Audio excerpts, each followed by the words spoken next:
back. If you really want to study way to a PhD, you can go there and get all the scholarships you want, assuming, of course, there's qualification. And so that program started. We are beginning to see the fruits of that. We have a few startups, actually, based on the technology knowledge of a few of those PhDs. So it's encouraging. And then these will then go into economic growth. Now, while growth is not an end by itself, it makes it possible to achieve other important objectives of individuals and societies. It can spare an entire population from poverty and drudgery. Nothing else ever has. This is based on our research. And we talked to a few Nobel laureates, economists on this thing, plus a lot of work that was researched, studying developed countries, how did they do it. It also creates resources to support education, healthcare, infrastructure building, and overall quality of life. So we take the view that economic growth is a necessity, if not sufficient, condition for broader development, enlarging the ability of individuals to be productive and creative.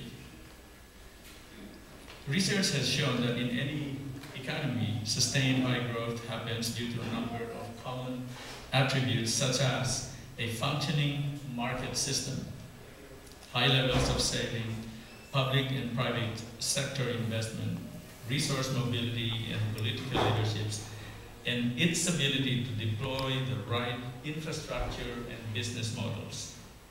Growth at such a quick pace over such a long period requires a strong leadership.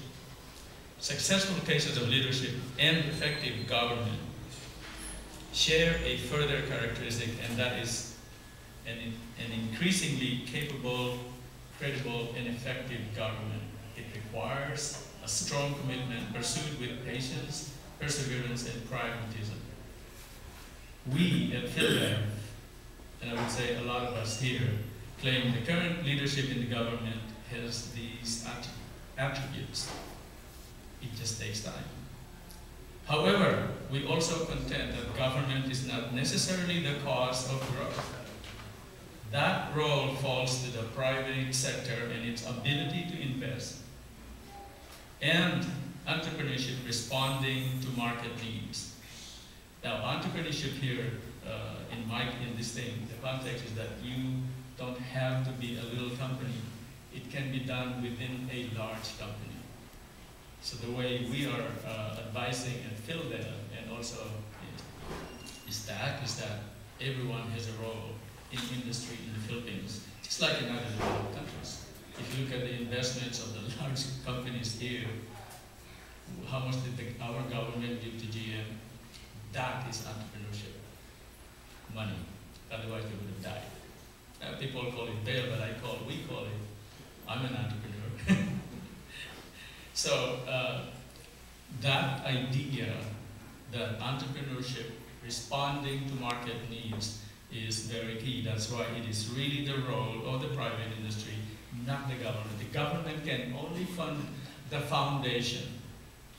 And that's the area that we at Philadelphia focused first. And now we're beginning to look into the industry. Right or wrong, we said, industry, step back, you don't have enough reason to invest yet. This was about 3 years ago.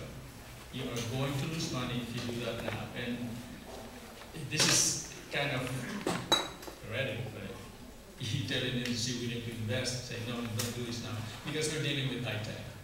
And a lot of us at Philadelphia, we have that experience that, and I myself lost a lot of money.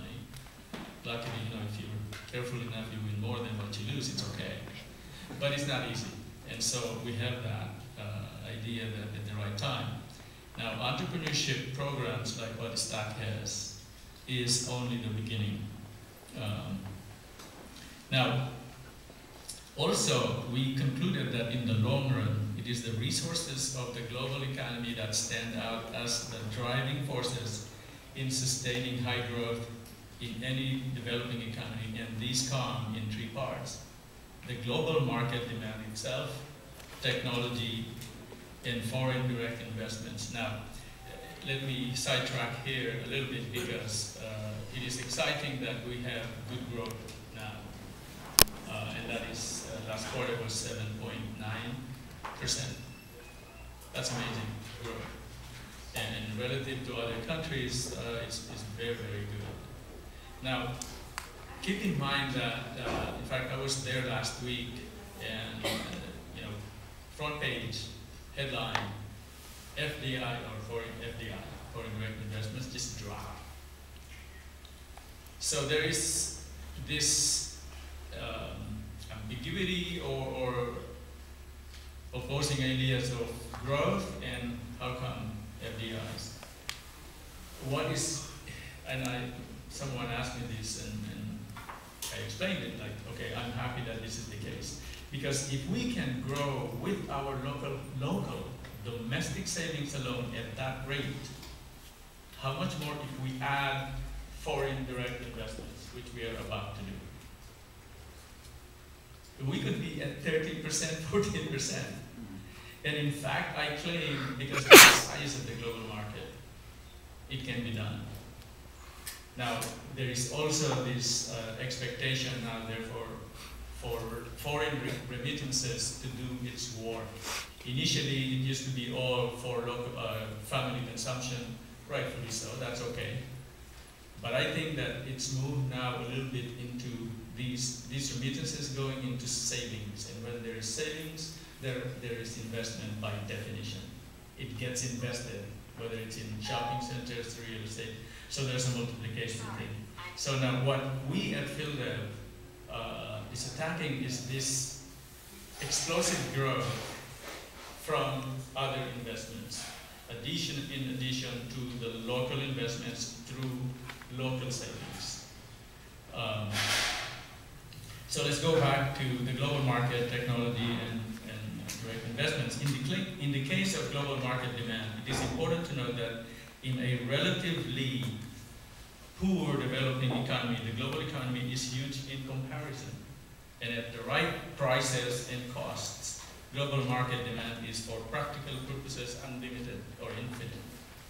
It is not only possible now, but more importantly, easier to enter the global market because the world economy is more open and integrated.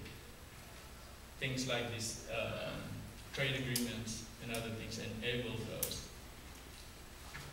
And to quote the report a little bit from the Commission on Growth, once the challenge of identifying industries in which the country can invest in acquiring a comparative advantage is met, growth in exports will not be constrained by demand. The demand will be there at the global market. And growth in the economy can occur at a rate determined by savings and investment rates. And so now savings or foreign direct investments is the equivalent of savings. So our growth today is really local savings regardless of where they came from. You can see it's already high. So we can add foreign direct investments to that. Much of that investment in the early stage will go into the export sector, which by definition is more value add than just manufacturing or plain labor. And that can then grow at rates high enough to pull the economy along, as we saw in Japan, Korea, Taiwan, and other countries. The growth of exports can set in motion a process of sustained growth which is transmitted to the whole economy and could not be achieved by relying on domestic demand alone. However, it's not easy. Mature global markets rely on deep institutional underpinnings, meaning the things that we have to do to get to there. Institutions that define property rights, enforce contracts, convey prices, and bridge informational gaps between buyers and sellers. Very simply what that means is that we do have to understand global market requirements, product requirements, and so on. It's not easy. These policy underpinnings of sustained high growth create an environment for high levels of investment, job creation, competition, resource mobility, social protections, equity, and inclusiveness. Does the Philippines have these underpinnings, therefore, that this global market demand require? Arguably, I cannot say yes on this one because we do a lot of work. We have some catching up to do. But this government is beginning to show, creating a lot of those underpinnings, using local expertise and, of course, infrastructure. Now, the second resource of the global economy is technology. And so that encourages us at PhilDev, therefore, with the base of PhilDev here, where we're all former entrepreneurs, former engineers, and executives. It's perfect. It's a perfect setup. When we saw this study, I was very happy, of course, because I'm still an engineer and technology is my blood. So technology is important, therefore. That's why we went to the president and talked about the RDT. And they range from engineering. Production, by the way, has its own set of technologies. It's like our, what did we got? There it is. There's a lot of technology there. In fact, when I met this morning, instinctively I said, yes, that's my industry. I grew up in the semiconductor industry when Silicon Valley was just Silicon Valley. Reliability engineering. So they come in many shapes. Now, there's always the idea that why don't we just transfer that? Well, technology transfer works only if there is a level of expertise that can sustain it. If you cannot sustain it, then you keep buying. We cannot afford to do that. We don't have enough money in the country to keep buying technology. So what we need to do is train so that we can sustain this to the next level and hopefully improve the state of the art. That's what developed countries do. That's what Silicon Valley does. We continue to probe. We use the expression on pushing the limits of technology. That's what that is you're moving the state of the art. So you cannot use just buying technology. And we're still severely lacking in our technology base because we don't have enough engineers. And so we're not competitive, therefore. Now, industrialization is a word, a catch-all word for developing, bridging now technology and its applications to the industry. Industrialization, meaning can we bridge that, therefore, once we have this? There's so many practices, entrepreneurship is one of them.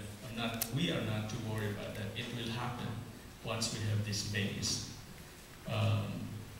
So we have to start this whole process. It's all, therefore, in training for now. The foundation of an entire industry must be built, just like building a building. It has to have the right foundation, otherwise a little earthquake and there goes the building. So this is kind of like, it's a forever thing. In other words, once you do this, what's nice is you keep doing it because there is requirement established. Right now, we don't see a lot of requirement in the Philippines. And so there's less of an urgency by the government, the academe, to do a lot of these things. So when we came in, working with the government, I'm glad that they're just so receptive. So let me talk a little bit. Oops. So the third resource of the global market is foreign direct investments, but they get attracted to technology. And they go there. There is in the first panel, there was a mention of Singapore. And one of my companies here, the CEO, talked to me about the need for, there is in designing a chip, there is that part where you actually have to do automated or drafting work to design all the different exact dimensions up to potentially 32 layers plus or masks.